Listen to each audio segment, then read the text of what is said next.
So this is the air compressor unloader valve, solenoid operated.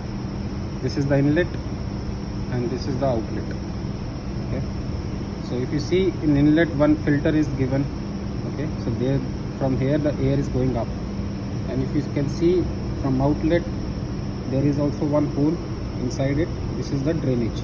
Okay, so now in normal operation, what is happening when it is closed, what is happening is the air will go, suppose 5 bar is going from here. Now if I open this one, you can see inside one diaphragm and one spring. Okay, so right now 5 bar is acting below here. The 5 bar pressure will be coming here and it will be acting on the bottom face.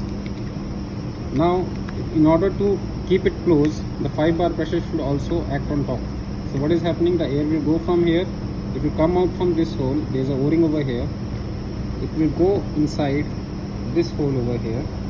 Okay, and you can see the arrow mark, it is coming out and it will come out from here. Now this 5 bar pressure also will now act on top. Now once it is acting on top and with the spring pressure also, it will keep the valve in closed position. Okay, now in order to open the valve, now if you want to unload, if the timer has come to the timing and it is going to unload, what is going to happen, on top of it there will be one solenoid like this one, right? This will be solenoid. So it is a magnet inside. So what is going to happen, it will magnetize and it will lift up the inside part of it. Okay, now what is happening, now your 5 bar pressure is also now came to top. It is come from here. Now it can go from this hole also. Okay, now it will go from this hole and it will come out from this one. From this hole it will come out, but right now this solenoid is not active and it will shut this hole here. It will keep the hole shut. Once the unloaded timing has been reached, it will the solenoid will energize and it will lift up the spindle inside it. Inside also we have one spring. Okay, so once this is lifted up, now the channel is clear and the air can pass from here and it will go from here. It will come out from this hole.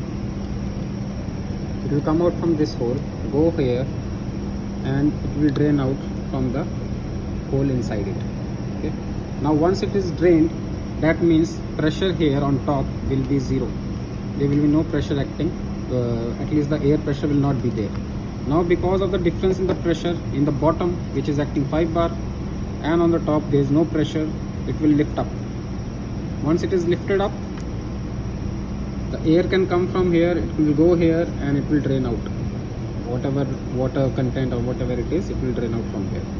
So this is how it is working. Once the unloader mechanism has finished, what will happen, it will again de-energize the solenoid valve. So this will again go and sit on top of it and it will block the channel.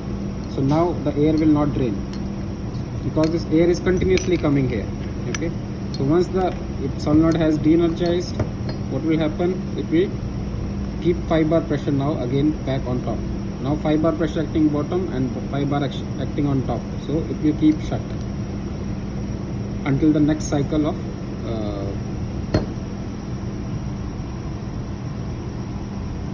unloading.